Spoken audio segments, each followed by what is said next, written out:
Bem-vindo, amigos que acompanham o programa Sustentabilidade todas as semanas, ao vivo, aqui, direto do ABC Repórter, falando para todo o Brasil, através da rede NGT e os nossos canais digitais, o portal Sustentabilidade, que dá o amparo para a divulgação de novas tecnologias e do conhecimento com um olhar sustentável e da responsabilidade social corporativa.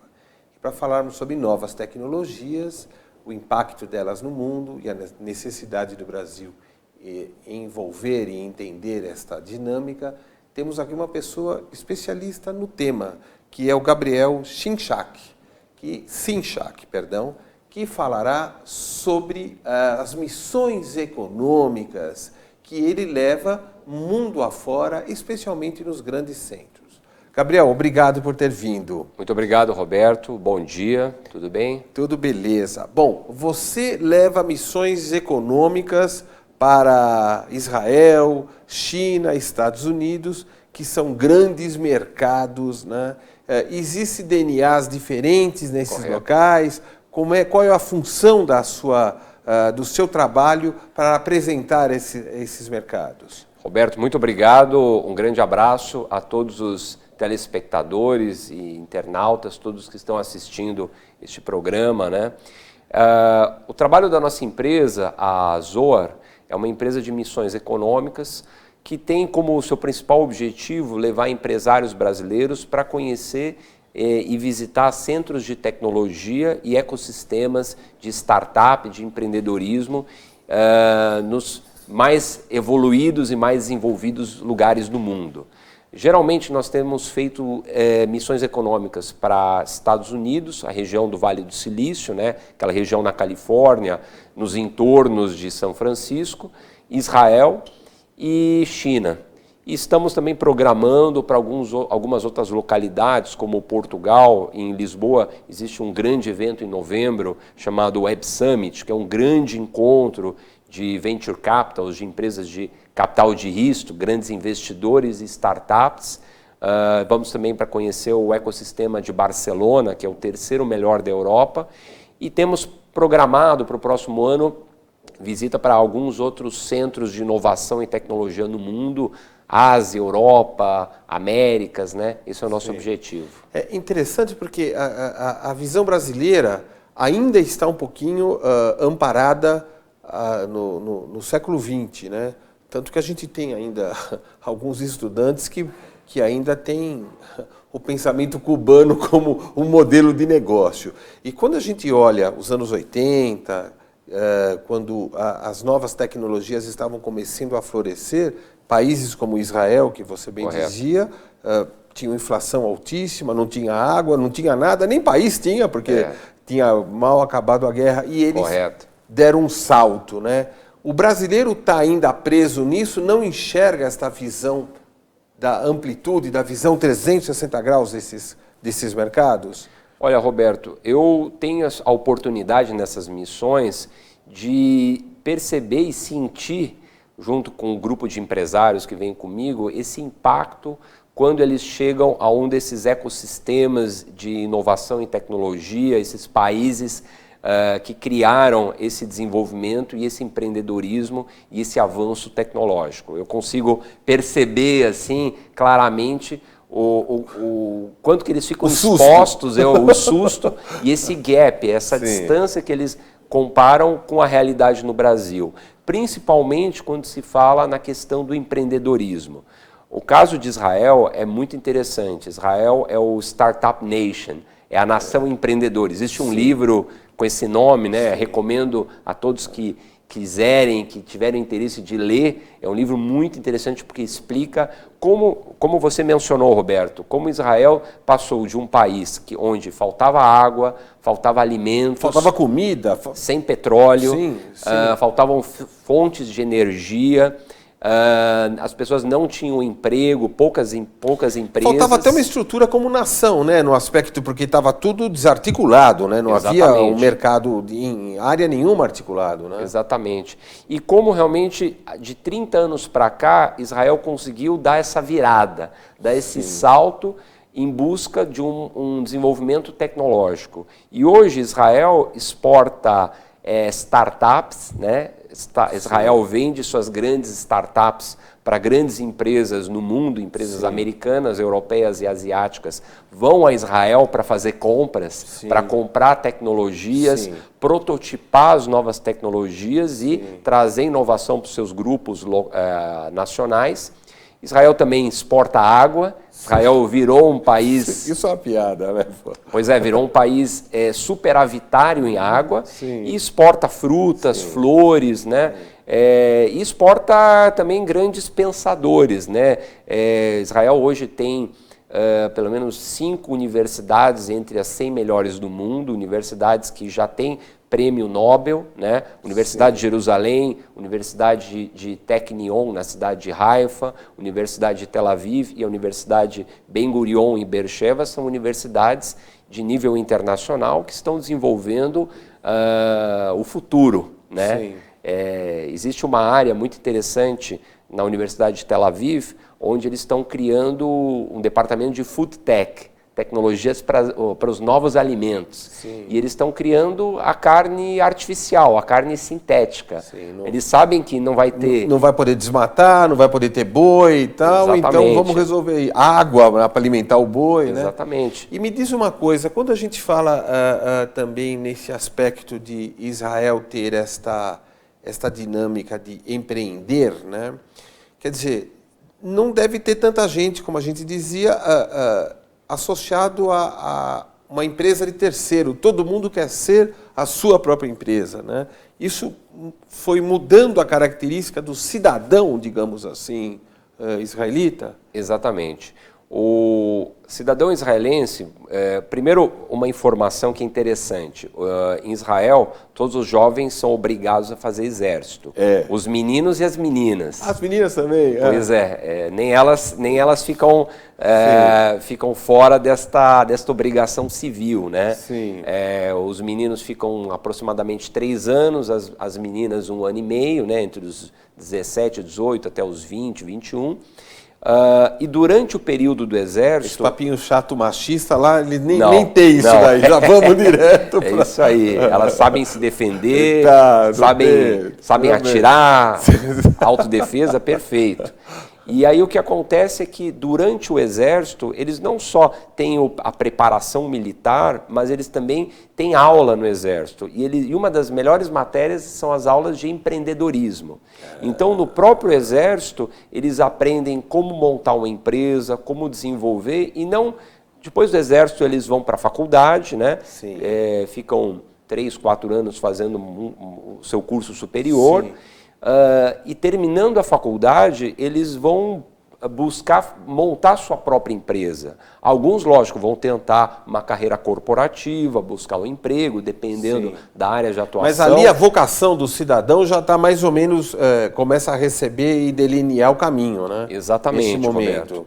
E é muito interessante porque, em geral, as pessoas em Israel, os profissionais, eles entendem que eles vão ficar um certo período de tempo naquela empresa onde eles trabalham, independente se é uma empresa, pode ser o Google em Israel, pode ser a Apple, pode ser a Teva, que é a maior fabricante de genéricos do mundo, é uma empresa israelense.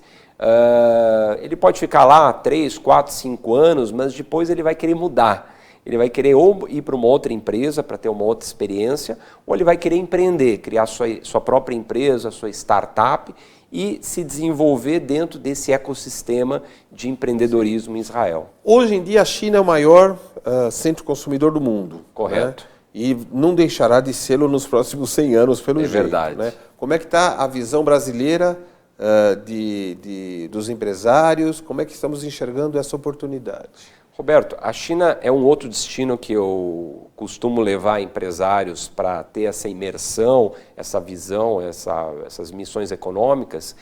E a China realmente é um espetáculo como país, como economia, surpreende, cada vez que você vai, a China te surpreende ainda mais, né? E eu percebo isso nos grupos que eu levo, eles ficam realmente surpresos com o que eles enxergam da China. A China realmente tem um grande mercado consumidor, a China é o principal parceiro comercial do Brasil, Mas uma coisa que me surpreendeu muito, estava caminhando em Xangai, uma cidade super moderna, hoje a maior cidade do mundo, que eu vejo lá marcas americanas, europeias, marcas alemãs, italianas, francesas, de alto luxo. Todas as grandes marcas estão lá batalhando pelo consumidor chinês, e eu não vejo nenhuma marca brasileira. Então eu vejo, na verdade, aí uma grande oportunidade para empresários brasileiros explorarem não só a venda de commodities, a venda de produtos para a China, mas a venda de produtos de bem de consumo e produtos de alto valor agregado, né? Ou de serviço também, por que não? Com certeza, né? serviços, né? Não tem a menor lógica, né? Nós não enxergamos um país com quase 1,5 bilhão de consumidores, né? Exatamente. E a gente não enxergar isso, né? Até porque quando a gente para pensar o mundo nos dias de hoje, né? A maior frota de automóvel está numa empresa que não tem automóvel, né? Que é o Uber.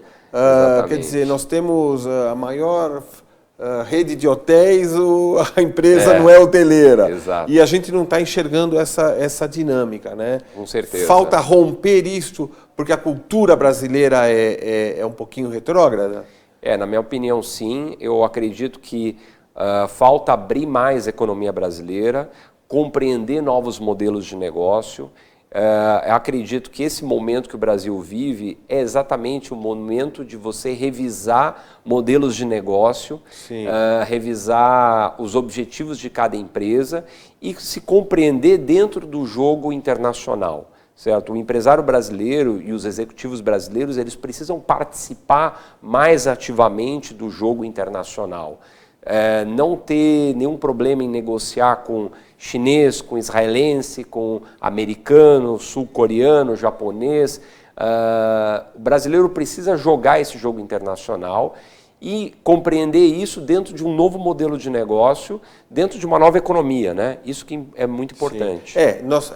Nós víamos o mercado externo como são os bandidos que estão lá e nós somos os mocinhos aqui, protegendo o planeta e outras cositas más. Correto. Né? Bom, nós vamos fazer um pequeno break, tá? E na volta nós vamos explorar um pouquinho mais, falarmos sobre o Vale do Silício e de outras oportunidades de negócios que existem no mundo, do Brasil, que busca esta necessária integração. E para falarmos sobre isso, estamos entrevistando uma pessoa profissional que leva as missões econômicas de empresários brasileiros para o mundo, que é o Gabriel Chinchak, especialista na área. O programa Sustentabilidade volta depois desse break rapidinho para você saber um pouquinho mais de tudo isso.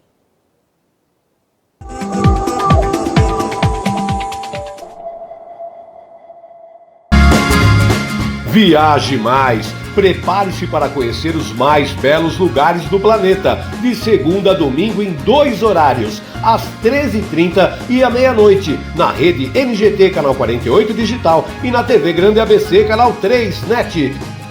Agora você tem um encontro marcado com Walter Esteban no programa Viaje Mais.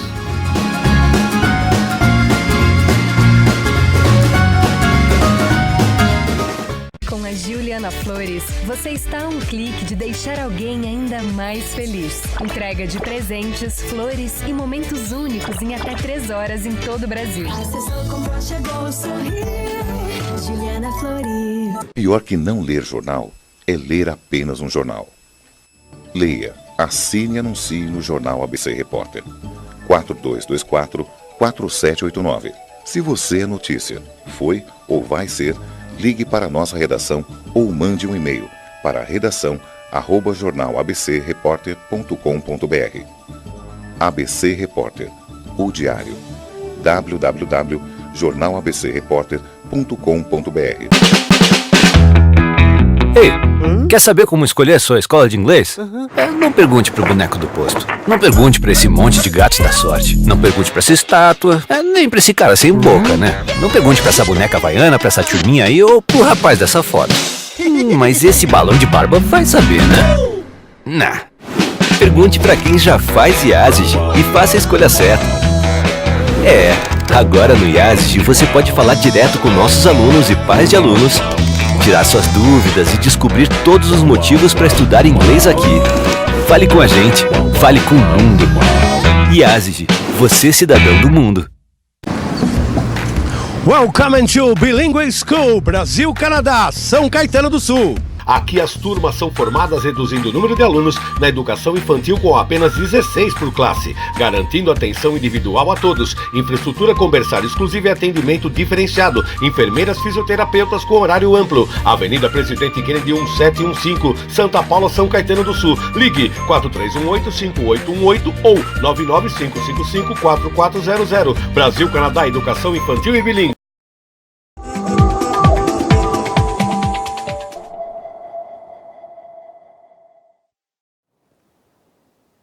Olá, amigos. Retomamos o programa Sustentabilidade, sempre direto aqui, estúdios do ABC Repórter, e hoje falando sobre as missões econômicas brasileiras para que nossas empresas possam intercambiar com o mundo dos negócios.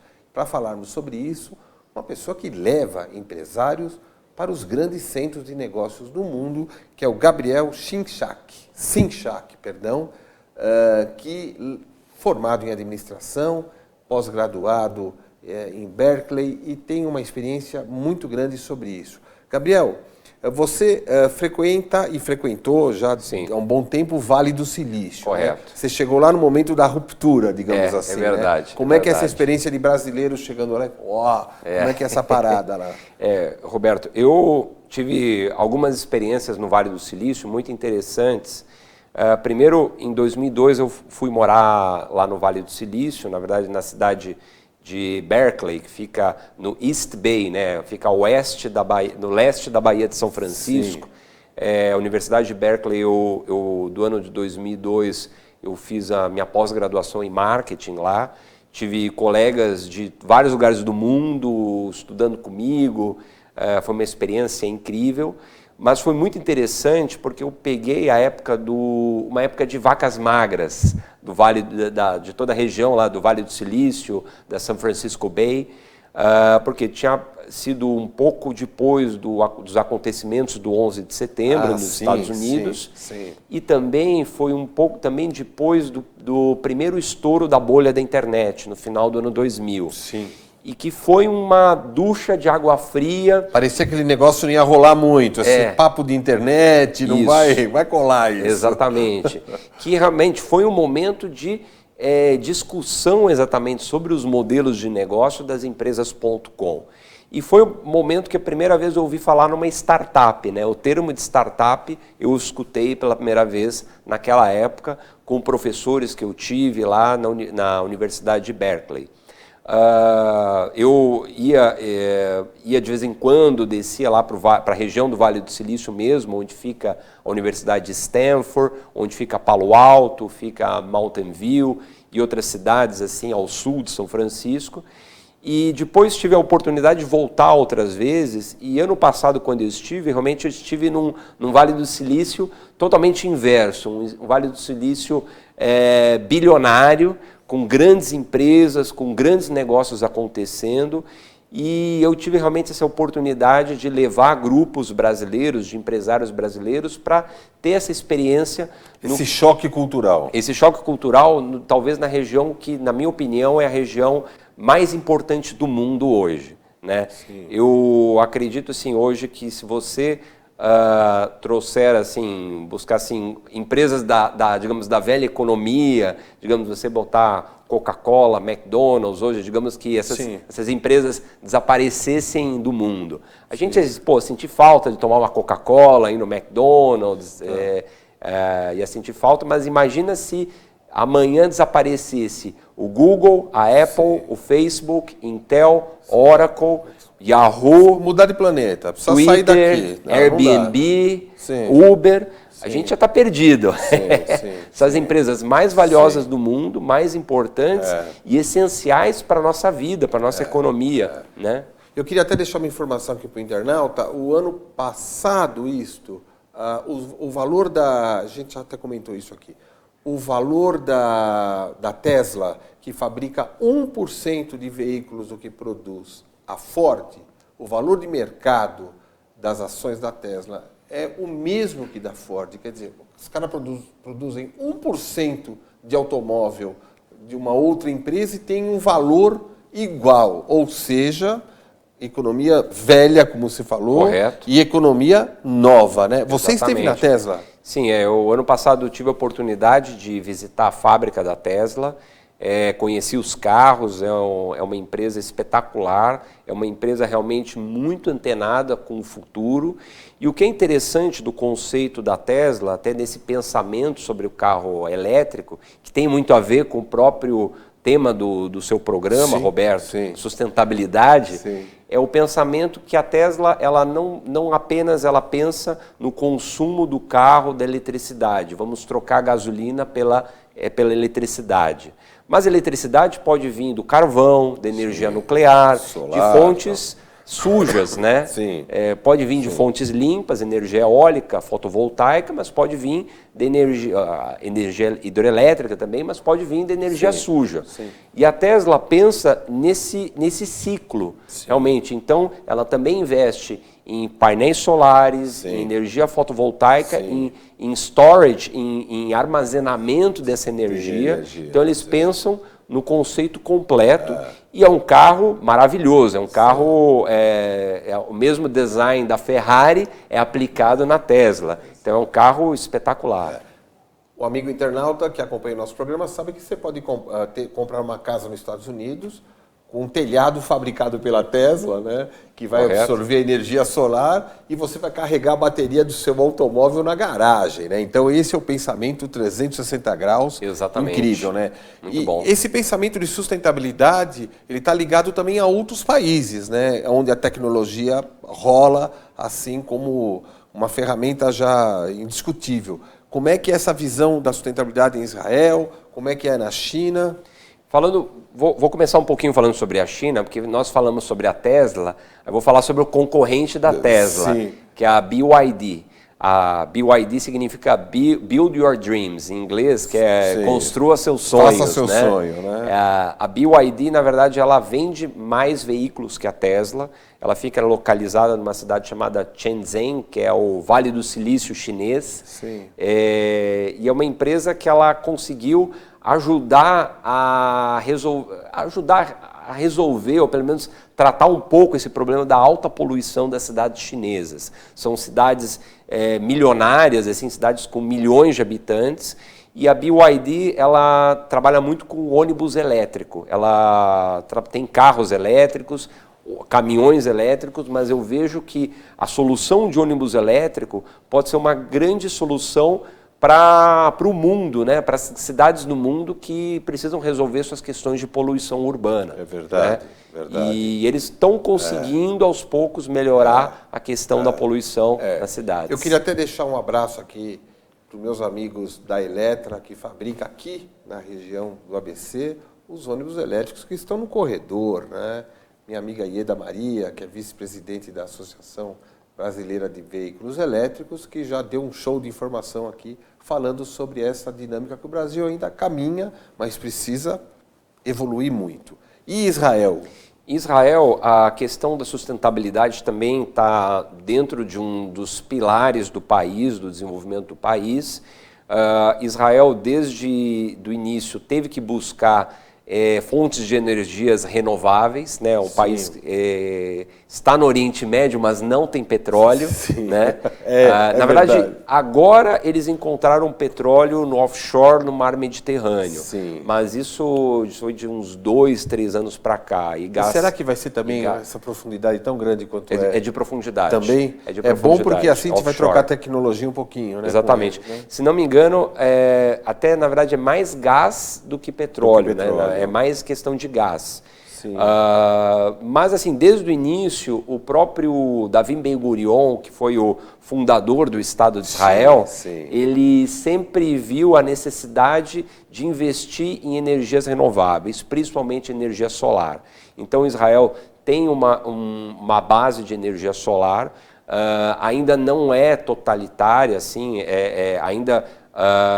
o Israel ainda também depende muito do carvão, não tem ainda como fugir, tem energia nuclear também, mas cada vez cresce mais a utilização de energia fotovoltaica, energia solar e outras fontes de energias renováveis, como a energia do biodiesel, dos óleos orgânicos, como você trabalhar o óleo orgânico e transformar isso numa fonte de energia, certo? Você poder queimar sobras orgânicas, né? Você poder trabalhar o lixo também. Então existem usinas de tratamento de lixo que se transforma também em energia, e as próprias usinas de dessalinização de água do mar, elas também são fontes de energia, certo? Então você trata a água, você tira o sal da água e você também consegue transformar isso em energia. Então Israel realmente ele entende que você precisa tratar o seu lixo e você precisa transformar em energia e buscar fontes renováveis para manter o país limpo, né? Inclusive eles se utilizam de espelhos, né, na energia solar, né? Exatamente. Meu amigo, nós estamos chegando ao final do programa, infelizmente. Eu queria que você deixasse aqui as suas últimas considerações, aquilo que você acha que o empresário brasileiro deve olhar e focar. Roberto, muito obrigado pela oportunidade de estar aqui com você, com esse excelente programa que você conduz. O que eu posso falar para o empresário brasileiro, em primeiro lugar, participe de missões econômicas, Sim. certo? Você puder participar de uma comigo, excelente, mas se você não tem essa oportunidade, vá para fora do Brasil, conheça empreendedores, empresários internacionais, e também é muito importante que o empresário brasileiro conheça o conceito de ecossistema de empreendedorismo. Uma empresa, ela não pode ser um ambiente fechado. Ela precisa entender que ela faz parte de um cenário econômico, do que a gente chama de um ecossistema, e ela precisa se conectar com universidades, centros de pesquisa, empreendedores, incubadoras, outras empresas. Ela precisa fazer parte de um todo. Israel conseguiu evoluir porque compreendeu a importância de um ecossistema. O Vale do Silício também compreendeu essa importância, e a China, do jeito deles, também entendeu essa importância desse ecossistema econômico. Eu acho que o que falta para o Brasil é uma maior evolução nessa compreensão desse ecossistema de empreendedorismo, e que as universidades se falem mais, as empresas se conectem mais, aceleradoras, empreendedores, incubadoras, centros de pesquisa, governos, organismos de fomento, todos eles realmente se encaixem para um ambiente cada vez mais maduro para o empreendedorismo. Se eu posso falar um exemplo aqui no Brasil, a cidade de Florianópolis, ela está bem evoluída nesse aspecto. Está evoluindo lá, né? Bom, quero agradecer ao Gabriel mais uma Obrigado. vez nesse show de informação, e você pode sempre acompanhar o programa Sustentabilidade ao vivo, todas as quartas, aqui, com esses temas e tantos outros importantes. Um abraço e até mais. Muito obrigado.